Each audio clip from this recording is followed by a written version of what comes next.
नमस्कार दोस्तों।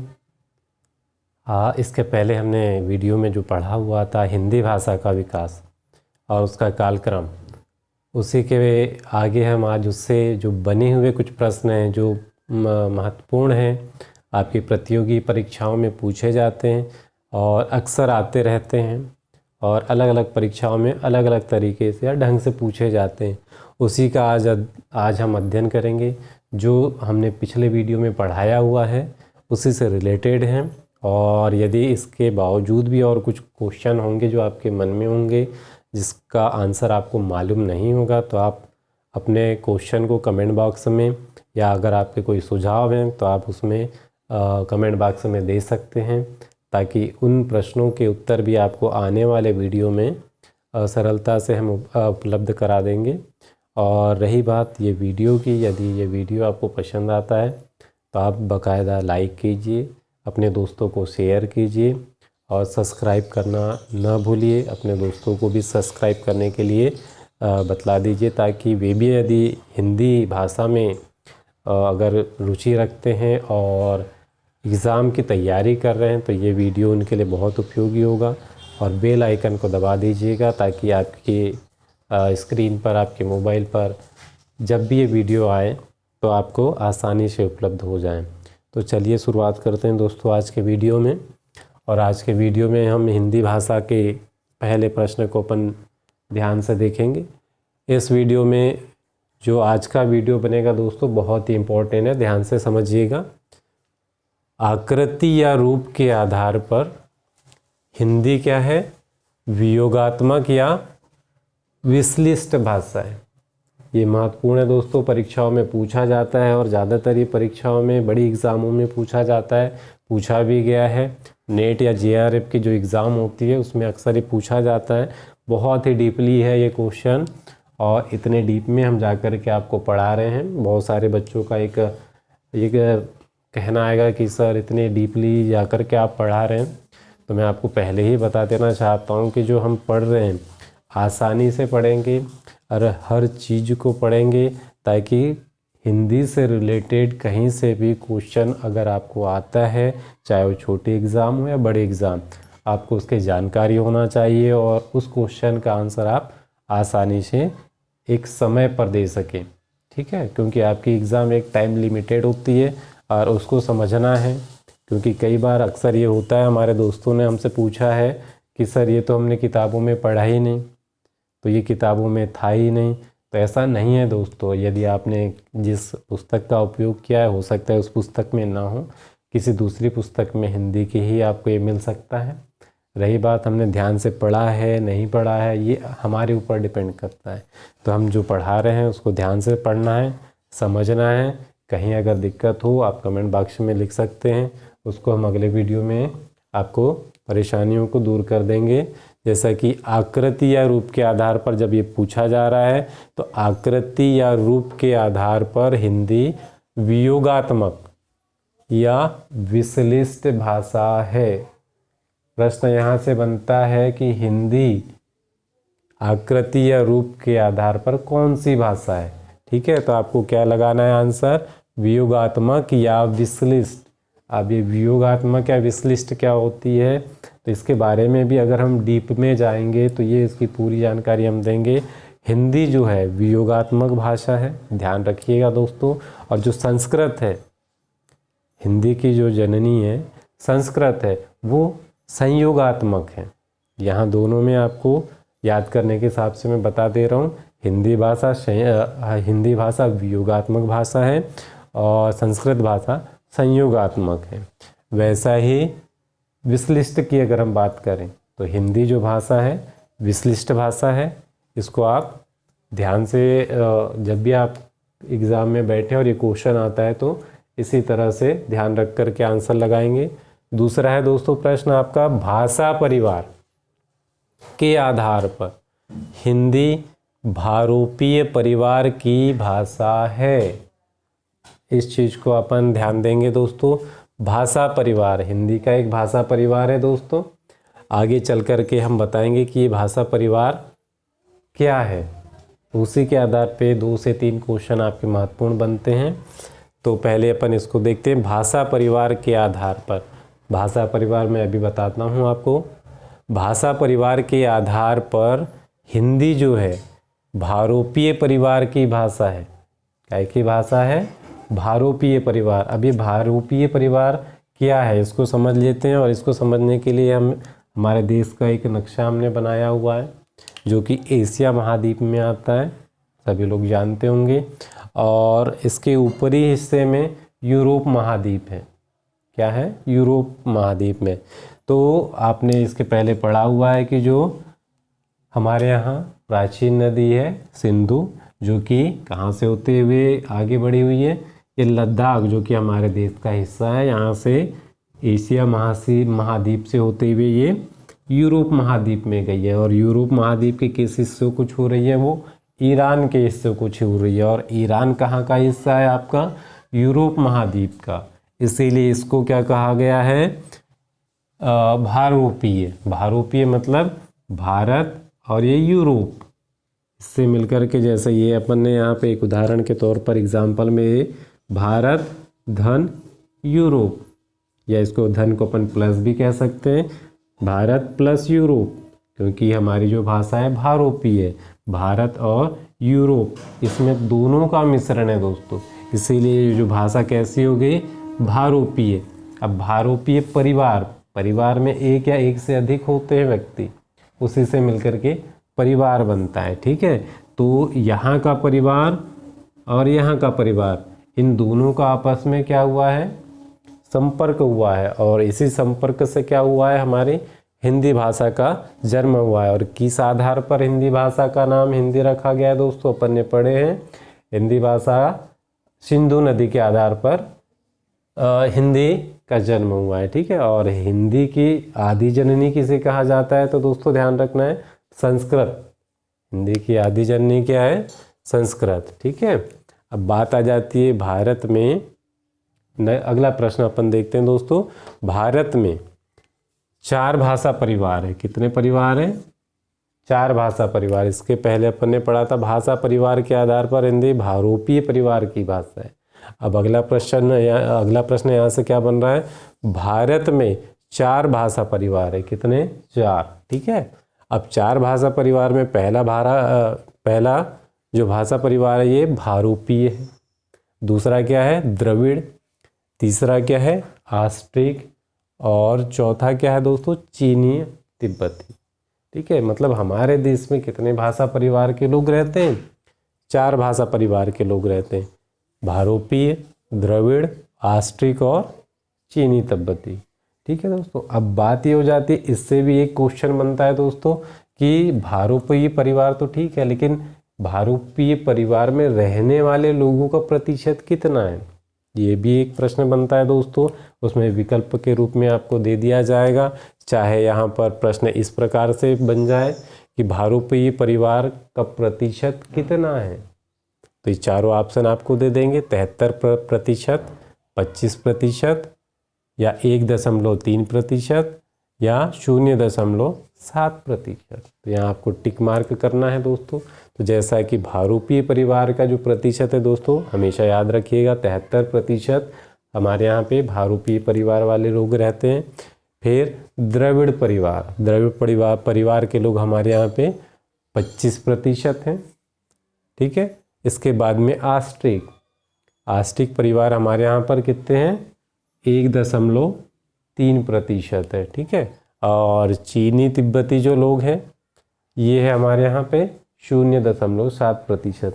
यहाँ से भी प्रश्न पूछा जाता है दोस्तों, कभी अगर भारोपीय परिवार का प्रतिशत पूछ लेगा, कभी द्रविड़ परिवार का प्रतिशत पूछ लेगा, कभी आस्ट्रिक परिवार का प्रतिशत पूछ लेगा, और कभी चीनी तिब्बती का। तो ये अपने को मालूम होना चाहिए। यदि ये पूरे प्रतिशत हमें मालूम है, आसानी से याद हो जाएंगे, क्रम से याद हो जाएंगे कि भारोपीय परिवार का प्रतिशत कितना है? 73%, द्रविड़ परिवार का 25%, आस्ट्रिक का है 1.3% और चीनी तिब्बती का है 0.7%। ध्यान रखना है दोस्तों। और इसके बाद अगला क्वेश्चन है, भारतीय आर्य भाषा समूह को, ध्यान रखिएगा दोस्तों, शब्दों में बहुत यहाँ पे मतभेद हो जाते हैं और शब्दों से ही क्वेश्चन क्या हो जाते हैं, बदल जाते हैं, या शब्दों से ही फिर समझने के आधार पर आंसर में भी परिवर्तन हो जाता है, सिर्फ समझने का फिर। ठीक है, भारतीय आर्य भाषा, यहाँ आर्य भाषा को भी हम समझेंगे दोस्तों कि आर्य भाषा क्या है। ठीक है, आर्य भाषा या आर्यों की भाषा क्या है, आर्य किसको कहते हैं। ठीक है, तो भारतीय आर्य भाषा का जो समूह है उसको क्या है, कालक्रम की दृष्टि से 3 भागों में विभाजित किया गया है। कितने भागों में विभाजित किया गया है आर्य भाषा को, भारतीय आर्य भाषा को 3 भाषा में। ठीक है, अब ये 3 भारतीय आर्य भाषा क्या है, ठीक है, अपने को मालूम होना चाहिए। पहला है प्राचीन भारतीय आर्य भाषा, दूसरा है मध्यकालीन भारतीय आर्य भाषा, और तीसरा है आधुनिक कालीन आर्य भाषा। ये हमने दोस्तों पढ़ा हुआ है। अब पढ़ा हुआ है तो कुछ लोगों का ये भी कहना आया होगा या आ रहा होगा कि सर हमने प्राचीन भारतीय आर्य भाषा को तो नहीं पढ़ा है, या मध्यकालीन भारतीय आर्य भाषा को नहीं पढ़ा है। तो दोस्तों पढ़ा हमने सब है, लेकिन यहाँ शब्दों का क्या हो गया है कि अलग अलग शब्दों से क्वेश्चन पूछे जा रहे हैं, इसीलिए हो सकता है कन्फ्यूज़न हमारे मन में आएगा और आता रहेगा। इसको हमको दूर करना है। ठीक है, अभी इसको हम ध्यान देते हैं, आपको समझ में आएगा कि हमने कैसे पढ़ा है। ठीक है, जैसे भारतीय आर्य भाषा समूह को कालक्रम की दृष्टि से 3 भागों में बांटा गया है। हमने पढ़ा प्राचीन भारतीय आर्य भाषा, मध्यकालीन भारतीय आर्य भाषा और आधुनिक कालीन आर्य भाषा। अब ध्यान देंगे दोस्तों कि प्राचीन भारतीय आर्य भाषा क्या है। याद कीजिए दोस्तों, हमने 1500 ईसा पूर्व से लेकर के 500 ईसा पूर्व तक हमने पढ़ा हुआ है। क्या पढ़ा है, याद कीजिए। हिंदी का जब हमने विकास क्रम प्रारंभ किया था उस समय हमने पढ़ा था कि हमारा जो हिंदी का विकास हुआ है उस समय संस्कृत आई, हमारे देश की जो प्राचीन भाषा है संस्कृत आई, और उस समय संस्कृत चलती थी। और उस समय का जो कालक्रम क्या था संस्कृत का, 1500 ईसा पूर्व से 500 ईसा पूर्व तक, उसी को ही प्राचीन भारतीय आर्य भाषा का नाम दे दिया गया है, भारतीय आर्य भाषा। ठीक है, प्राचीन भारतीय आर्य भाषा। अब आप दोस्तों ध्यान से इसको देख सकते हैं, समझ सकते हैं, पढ़ा है नहीं पढ़ा है। 1500 ईसा पूर्व से लेकर के 500 ईसा पूर्व तक संस्कृत का समय रहा है, पढ़ा है दोस्तों। और इसमें भी हमने आपको बता दिया था कि संस्कृत 2 भागों में विभाजित है। एक तो वैदिक संस्कृत जिसका जो कालक्रम है आपका 1500 ईसा पूर्व से लेकर के 1000 ईसा पूर्व तक, और फिर दूसरा है आपका दोस्तों लौकिक संस्कृत जो कि 1000 ईसा पूर्व से लेकर के आपका 500 ईसा पूर्व तक है। ठीक है, ये आपकी हो गई प्राचीन भारतीय आर्य भाषा। इसी को ही क्या बोल सकते हैं अपन, संस्कृत भाषा का विकास कब से कब तक चला, तो आप बता सकते हो 1500 ईसा पूर्व से लेकर के 500 ईसा पूर्व से। यदि प्रश्न में ये आया कि लौकिक संस्कृत का कालक्रम क्या है, तो आपको याद रहना चाहिए दोस्तों कि लौकिक संस्कृत पूछा है तो आपको ये भी मालूम होना चाहिए कि वैदिक संस्कृत का कब था। तो वैदिक संस्कृत का है 1500 ईसा पूर्व से 1000 ईसा पूर्व तक। तो लौकिक संस्कृत का क्या हुआ होगा कि 1000 ईसा पूर्व से 500 ईसा पूर्व तक था। और आपका वही उत्तर, आपका प्रश्न का उत्तर है। तो ये प्राचीन भारतीय आर्य भाषा समझ में आ गया, पढ़ा है आपने। फिर है मध्यकालीन भारतीय आर्य भाषा। अब बात आ गई इसमें मध्यकालीन की, तो मध्यकालीन का इसका जो समय माना गया है दोस्तों 500 ईसा पूर्व से 1000 ईसा पूर्व तक। यहाँ पर भी आपका प्रश्न चेंज हो गया क्योंकि यहाँ मध्यकालीन भारतीय आर्य भाषा आ गया। तो मध्यकालीन आर्य भाषा में दोस्तों आपका पाली, प्राकृत और अपभ्रंश ये तीनों भाषाओं का समावेश है। उसी को प्राचीन मध्यकालीन भारतीय आर्य भाषा कहा गया है। और उसी का समय अगर हम देखें तो 500 ईसा पूर्व से लेकर के ये अपना पहली सदी, 500 ईसा पूर्व से लेकर के पहली सदी किसकी मानी गई है, पाली भाषा की मानी गई है। और पाली भाषा को ही क्या कहते हैं, प्रथम प्राकृत भाषा भी कहते हैं।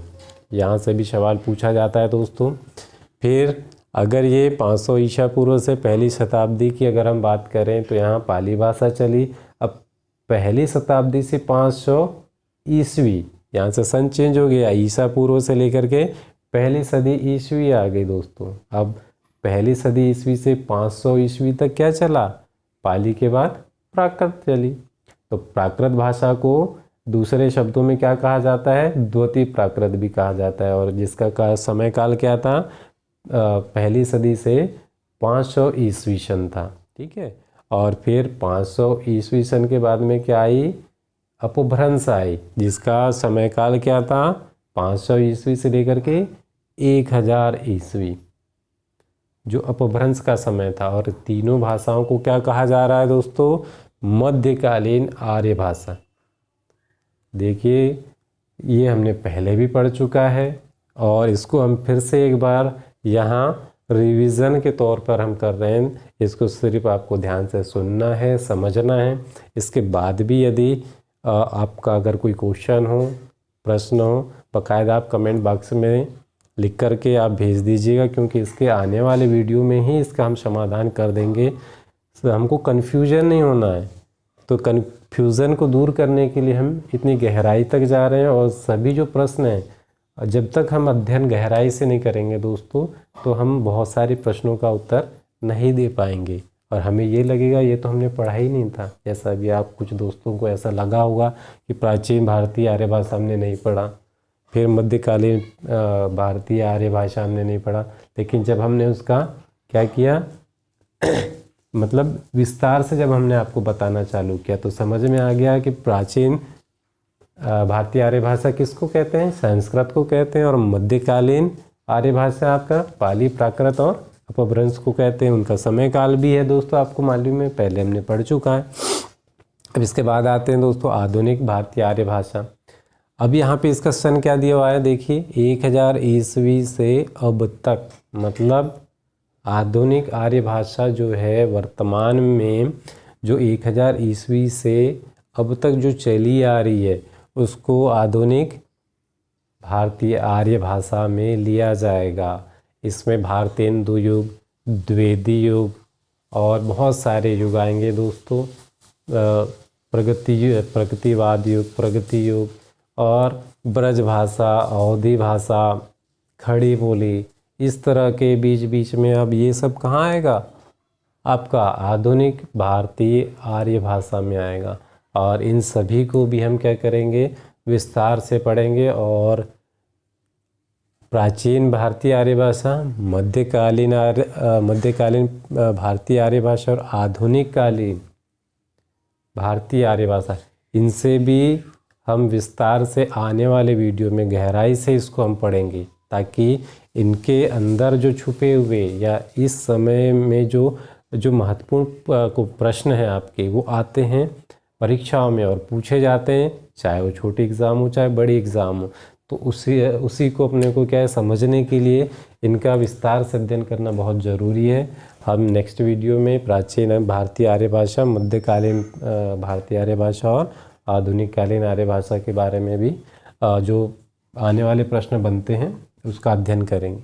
फिर दोस्तों अगला प्रश्न है आपका मध्यकालीन आर्य भाषा, मतलब पाली, प्राकृत और अपभ्रंश वाला।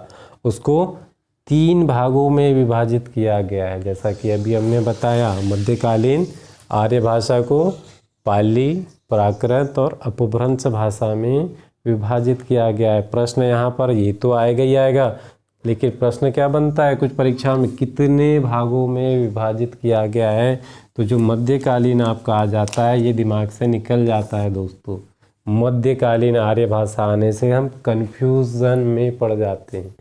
क्या होता है कि हमारे माइंड में चलता है पाली, प्राकृत और अपभ्रंश, ये भाषा तो आप जानते हैं, लेकिन बात क्या है कभी कभी हमारे माइंड में नहीं आ पाती।